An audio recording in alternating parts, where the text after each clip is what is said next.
masamang magkamali.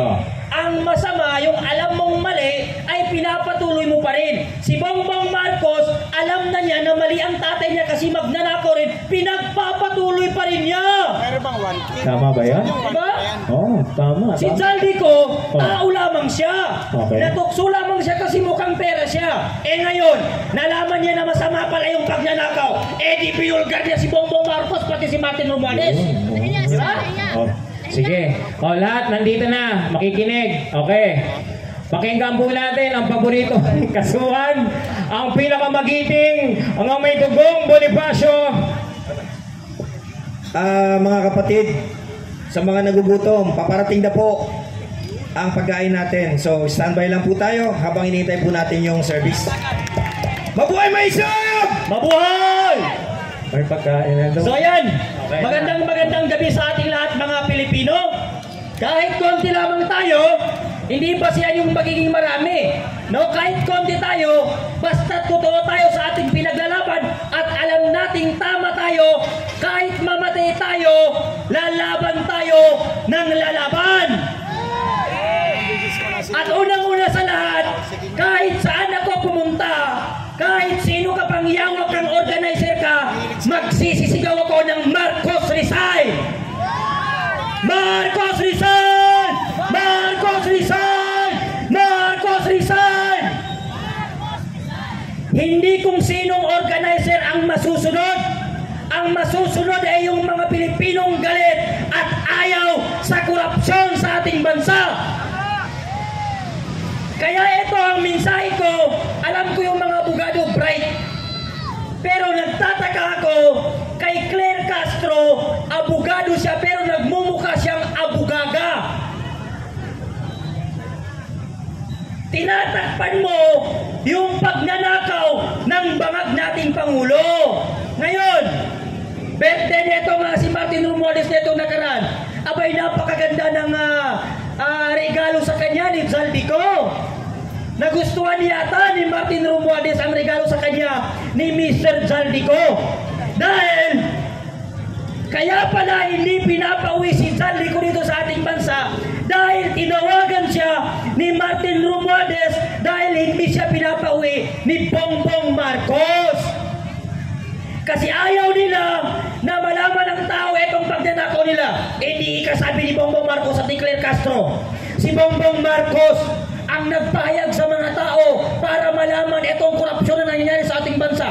Tanga ka pala. Ikaw ang naglabas ng itong pagnanakaw, korupsyon sa ating bansa, tapos hindi mo alam kung sinong nagnakaw, wala kang naipapakulong. Di ba bobong labas mo nun? Ikaw ang presidente, tapos hindi mo na alam kung saan napupunta yung mga pinipirmahan mo na budget ng ating bansa. At eto ang nakakapagtaka, lahat ng tanong ng media dito sa kanila, puro Davao at Duterte. Baka maging abo na lang si Duterte sa dahig. Sasabihin pa rin nila si Duterte ang pumatay kay Andres Bonifacio. Tanga itong administrasyon na ito. Mga bobo sila. Lahat ang tinatanong mo, Davao, Davao. Sabi naman ni Claire Castro, kaya walang nakita na sirang flood control sa Davao kasi hindi pa ito binabaha. Para malaman, sabi niya, na merong sirang flood control sa Davao, kailangan bahain ang Davao. Gago! Kaya nga hindi binabahay kasi walang magnanakaw doon na congressman. At unang-una sa lahat, Claire Castro, yung congressman ng Davao, handa nilang ipakita sa inyo yung spot report nila doon na nakalagay lahat doon kung magkano ang ginastos nila sa mga flood control project nila. Kayo naman, si Mayor Magalong, nakakalbo ka na sa pagiging mayor mo dyan sa Baguio. Hanggang ngayon, bobo ka pa rin. Nag-retire na ang mayor ang gago, pumunta pa ng Davao. Pati ang DPWH, bobo. Pati ang ICI, bobo. Mga utak, ano? Utak! Hipon! Utak! Hipon! Mga utak-ipon ang mga DPWH, ICI, pati ang mga politikong magnanakaw, lalo-lalo na ang mga congressman sa House of Representatives. Mga utak! Hipon! Mga utak-hipon. yan. Naghalo ang tae pati utak, kaya hindi nila kayang paghiwalayin ang tama't mali. Akala ko nung una, si Abante lang ang utak-hipon. Netong mga lumipas na araw, pati pala itong si Terry Ridon, utak-hipon din. Congressman Terry Ridon, alam ko na naghihiganti ka sa dating administrasyon kasi tinanggal ka ni Duterte na chairman ng Orban Corp. Bakit? Walang ginawa yun nung naging chairman siya ng National Commission of the Orban Corp kung hindi gumastos ng pera ng gobyerno, pumupunta ng abroad. At ang ginagastos niya ay pera ng gobyerno. Ang sinasama niya, anak niya, kamag-anak niya, pinsan niya, buong pamilya niya. Ano ang sinasabi niya? Mga staff ko yan lahat, mga staff ko yan lahat. Bakasyon ng bakasyon, abroad ng abroad, ang gamit niyang pera ay pera ng taong bayan. Kaya tinanggal siya ni PRRD na chairman ng Orban Corp. Kaya ngayon, gusto niyang paimbestigahan ang Dolomite Beach dahil yan daw ang nagiging punot-dulo kung bakit binabaha ang mga taga-Maynila. Terry Ridon na bobo, tanga, hampas lupa, insekto, magnanakaw at tuta ni Bongbong Marcos. Para malaman mo, hindi ang Dolomite Beach ang dahilan kung bakit binabaha ang mga tao. Kaya binabaha kami sa Metro Manila at buong Pilipino, lalong-lalo na sa mga taga-Bulacan, kasi ninakaw ninyo yung budget ng flood control. Hindi mo pa nga naipapakulong yung mga taong magnanakaw tapos gusto mo naman lumipat ng ibang kaso? Wala ka pa nga naipapanalo doon sa pag-imbestiga mo doon sa House of Representatives. Ngayon gusto mo na naman paimbestigahan ang Dolomite Beach. Bakit? Gusto nila tayong ilihis sa totoong isyo. Gusto nila tayong alisin sa focus natin na korupsyon ang target natin at pawaliin ang kurakot sa ating bansa. Kaya ngayon lahat ng isyo pinapalabas nila para ang Pilipino mawala sa focus na papanagutin itong mga kurakot na politiko. Di ba? Yan ang plano nila. Isa pa itong si Tuta Soto Este. Ano ba yung Tito Soto? Pepsi. Ha? Pepsi? Hindi ko alam yung Pepsi. Ang alam ko, Red Horse. Baka magalit, ipatawag tayo sa Itbulaga. Bakit mo sinasabi ito si Pepsi Paloma? No. Ayaw, alam niya ni Tuta Soto Este. Tita, ano ba? Tito ba? Akala ko kasi Tuta Soto ng Senate. No? Tuta Soto. Tumatanda ka na, pumuputi na ang buhok mo, bobo ka pa rin sa Senado, gago. No? Marami yan sila. Pati ang si Ping Lacson.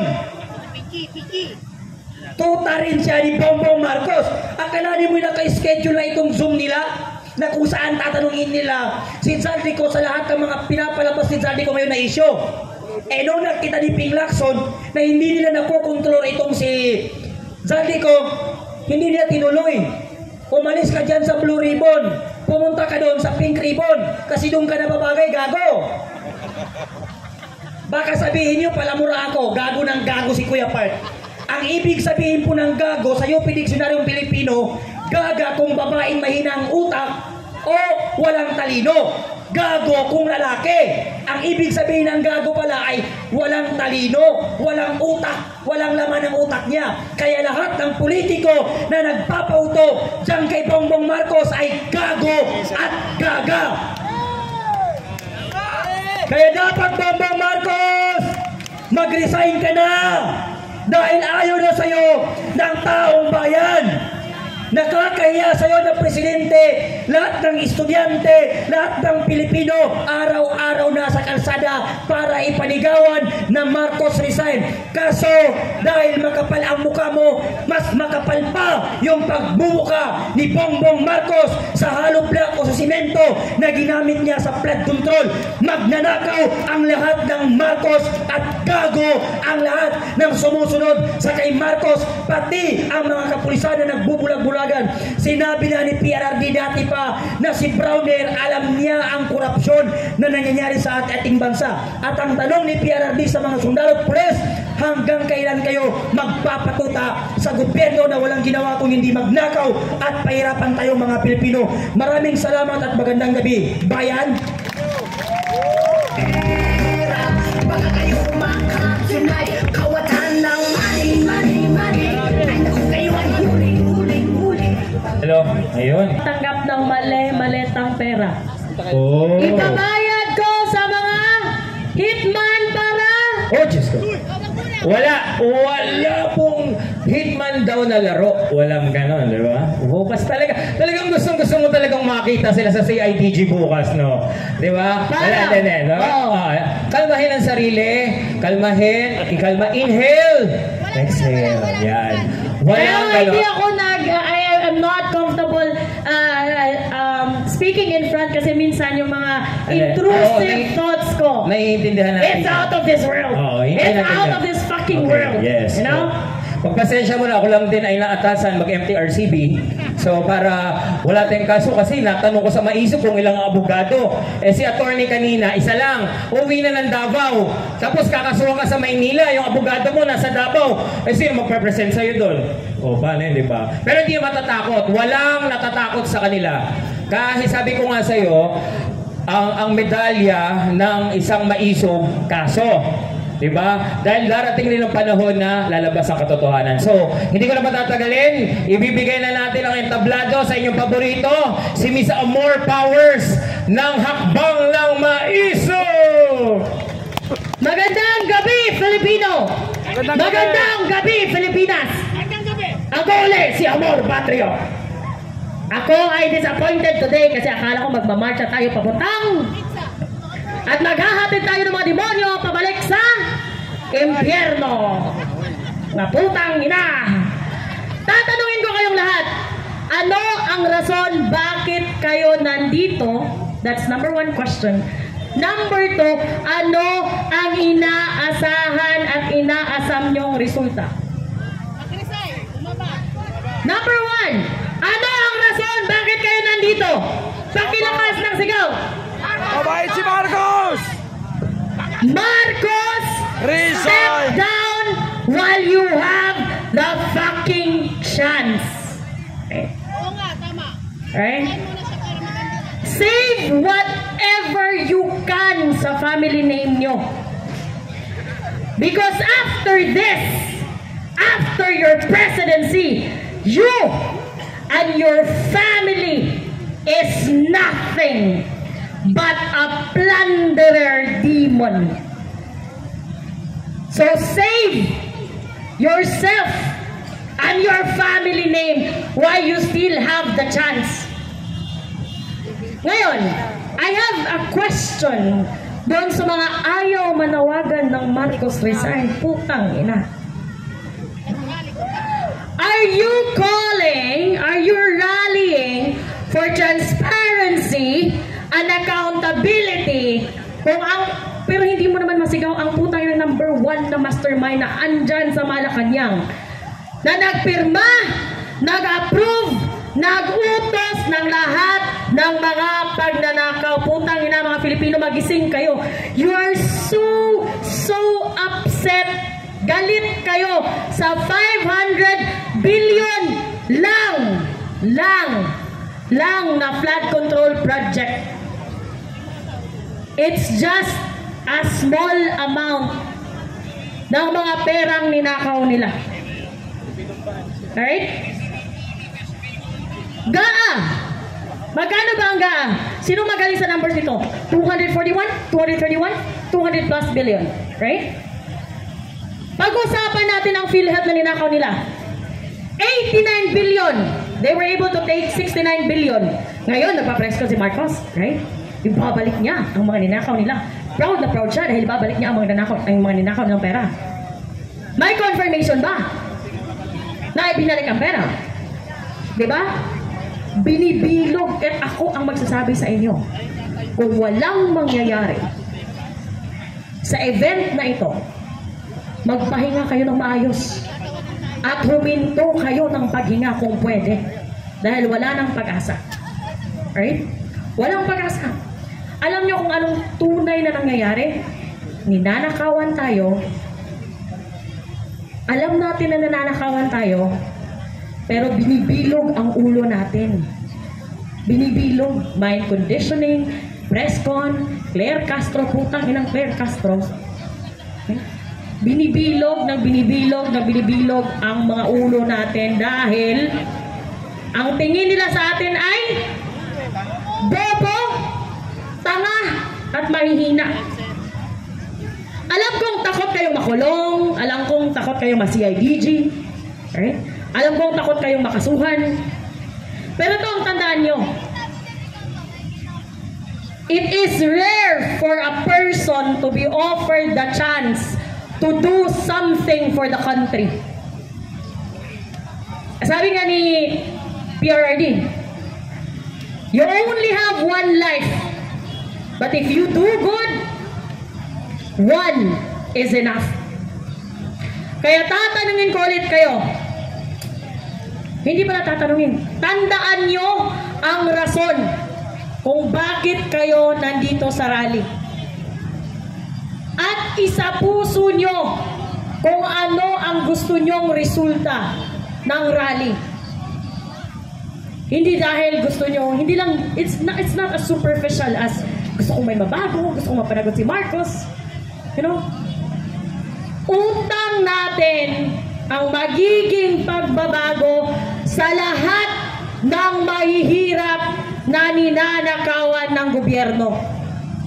Utang natin ang magiging resulta ng rallying ito sa lahat ng mga mahihina, mga may sakit, mga seniors na hindi afford mabuhay sa Pilipinas dahil imbes na mag-focus ang pamahalaan sa pagpapabuti ng buhay ng Filipino, wala silang ibang concern at tungkulin kundi ang magnakaw ng mali-maletang pera. Bongbong Marcos! I hope na nakikita mo to. Sinabi ko na to when I was in Cebu, nasasabihin ko ulit. You are the most corrupt. You are the most evil. And you will go down in the history as the most hated president in the world history.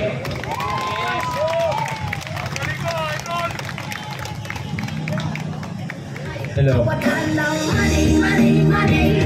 Senior sa Angeles City na maisog ay nais ko magpaalala sa lahat. Ang sabi sa salita ng Diyos, kapag matutuwid ang namamahala, nagdiriwang ang madla. Ngunit kapag ang nangunguna ay masama, sila'y lumuluha. Dalawang salita ang ating tandaan. Nagdiriwang at lumuluha. Tayo ba'y nagdiriwang o lumuluha? Lumuluha! Nagdiriwang ba o lumuluha tayo? Lumuluha! Lumuluha. Simula nung umupo itong si Junior sa Malacanang, 3 taon na at mahigit ang kanyang pamumuno.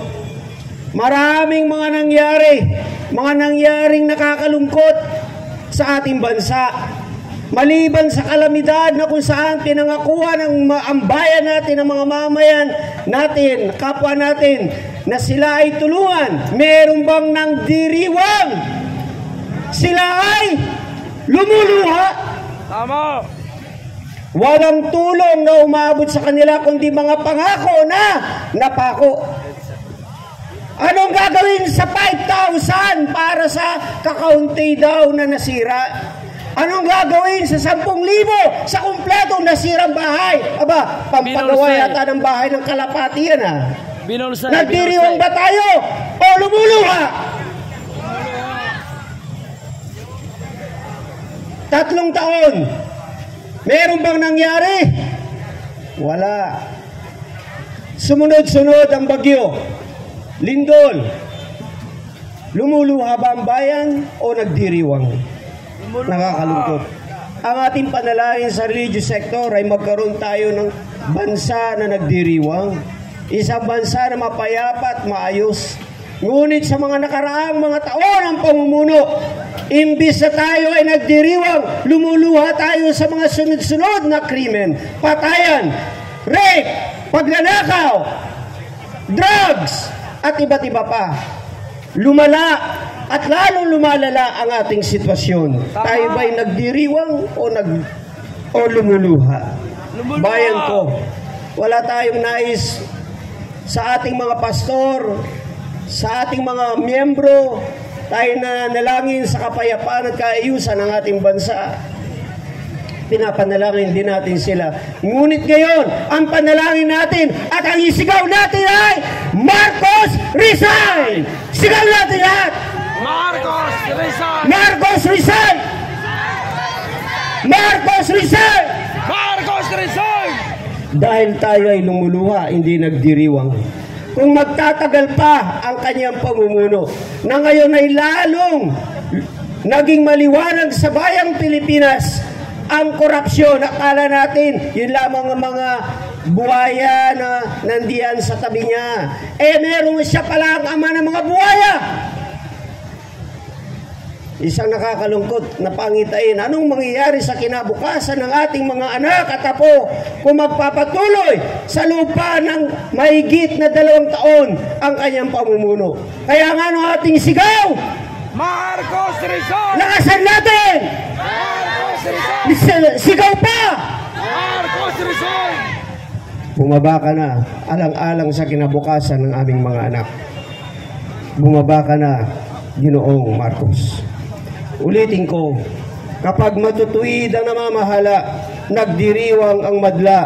Ngunit kapag ang nanguna ay masama, sila'y lumuluwa. Sila ba'y matutuwid? Hindi! Isigaw natin, sila ba'y matutuwid? Hindi! Ang mga nangunguna ay matutuwid ba o hindi? Hindi! Sila'y masasama. Kaya Magandang or mga Pilipino tapos ang ating paghihirap. Yes! Kaya dapat ito medyo konting, sabi nga nila sa babae, konting kembot na lang. Lapit na tayo. Pero syempre, umpisa pa lang ito. Po tayo. At ang unang starting point po sana natin dito sa kaya lang hindi po natin hawak ang mga bagay-bagay at hindi po dahil meron po tayo mga sign ng Marcos resign. So, alam naman po natin na yan na po ang gusto natin, matagal na nating gusto ang maging Marcos resign. Kaya lang syempre, nag-iingat po ang ating mga ibang kasama. So, nandito po tayo sa Liwasang Bonifacio. At yun nga, ang sabi ko nga, konting sakripisyo na lang.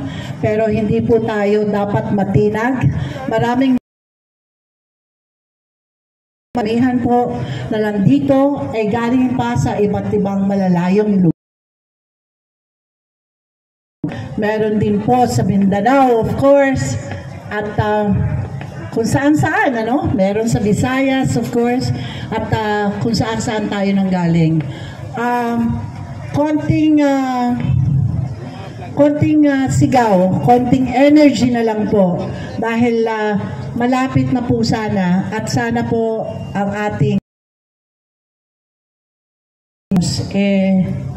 maawa na sa ating Pilipinas dahil talaga namang naghihirap na po tayo. Wala na pong pumapasok na foreign investors. Ang halaga ng ating salapi at meron na po talagang pagbaksak ng ating ekonomiya. Kaya konting-konting pasensya na lang po at sana samahan niyo pa rin po kami. Pero meron po kasing ibang plano pa ang mangyayari dahil